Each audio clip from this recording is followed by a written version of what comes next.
May craving tayo ng banana pie. Ayan ang ating saging.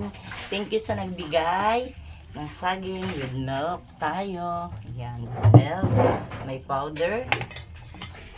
May ano to? Milo powder.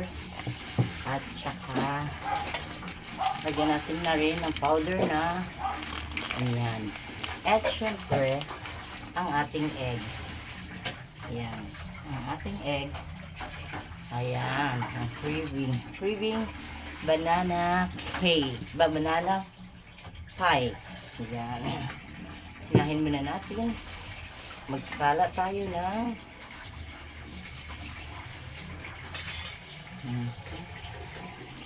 para maganda at hindi siya buo-buo. Ayan. Ayan. Hindi na po ako maglalagay dito ng sugar. Kahit may sugar, hindi. Ayaw ko. Milk lang na, yan. Kasi na-try na po namin na ganito. Ang sarap. Kunting sugar. Kunting salt. Yan ang ating banana cake or banana pie. Dudurugin po natin ang ating, syempre, ito mamaya dudurugin natin yan.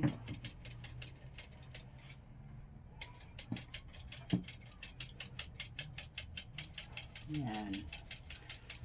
Uwi lang ako para gumawa ng merienda kasi hindi pa ako nag-open ng pesto dahil yun nga po.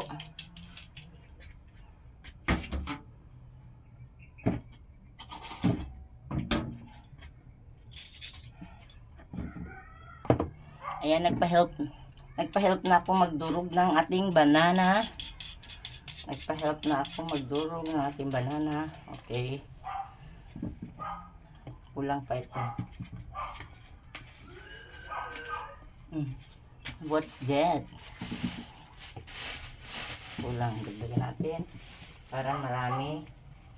At atira natin ang ating working boy na si Thomas. Tutuwa na naman yun. Busog ang tummy na naman niya. Kasi kahapon gumawa ako walang banana. Pero sobrang pasasalamat hanggang umaga. Ito na yung ating nadurog na banana. I-shake na natin. Ayan.